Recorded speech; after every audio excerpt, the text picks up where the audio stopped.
এনসিপির নাসিরউদ্দিন পাটোয়ারি আপনি চিনেন, তিনি বেশ কিছু মন্তব্য করেছে বিএনপির শীর্ষ নেতৃবৃন্দকে নিয়ে, যেটা নিয়ে খুবই সবাই হতাশ এবং সমালোচনাও করছে। আপনি আসলে নাসিরউদ্দিন পাটোয়ারি কি বলবেন?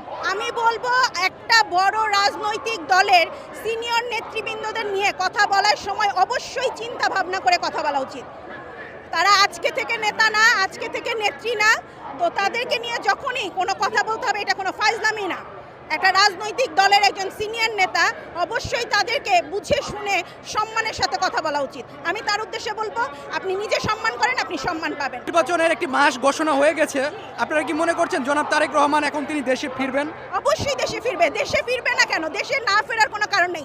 এই দেশ তার, এই দেশের সে মানে এই দেশে তার বাবার, এখানে তার বাবার মানে কি বলবো, তার সমস্ত অস্তিত্ব, তার মায়ের সমস্ত অস্তিত্ব, তার শৈশব, সব কিছু, তার দেশটা তার। এখন সে তার দেশে আসবে, এইটা তো এটাই তো স্বাভাবিক। একটা পক্ষ আসলে বলার চেষ্টা করছে যে তারেক রহমান দেশে ফিরবে কি ফিরবে না, মানে এক ধরনের ধূম্রজাল তৈরি করার চেষ্টা করছে। তারা আসলে কেন চাচ্ছে, এই বিষয়টা কেন বলছে? ষড়যন্ত্র না করলে তো মানে অফলাইনে থাকবে, অনলাইনে আসতে পারবে না। একদম যে স্ক্রিনে তাদেরকে দেখা যাবে সেটা তো তাহলে দেখা যাবে না। তারা আলোচনায় থাকবে, আলোচনায় থেকে মানুষকে মানে করবে, ধূম্রজাল তৈরি করবে, তাদেরকে ষড়যন্ত্র স্বীকার করে তাদেরকে ভুয়া কিছু নিউজ দিয়ে মানুষের চিন্তা ভাবনাকে মোটিভেট করার চেষ্টা করবে যে এইটা হতে যাচ্ছে, এটা হতে পারে। আসলে এরকম কিছুই না।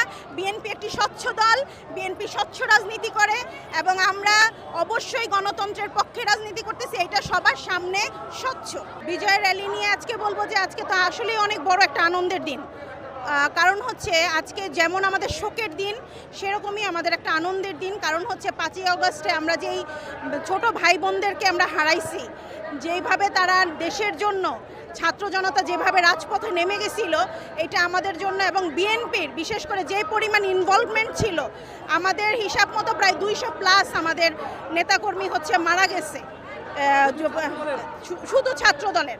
তো সেই ক্ষেত্রে আমি বলবো আজকে আমাদের শোকের সাথে সাথে তারা যে আত্মত্যাগের মাধ্যমে আমাদের আরেকটা মানে আমরা এটাকে কম্পেয়ার করি যে স্বাধীনতার আরেকটা যুদ্ধের আমাদের মতো, তো এটা আমাদের আরেকটা যুদ্ধের আমাদের একটা আনন্দ। এই র্যালি দিয়ে আমরা আমাদের আনন্দকে প্রকাশ করতেছি আজকে।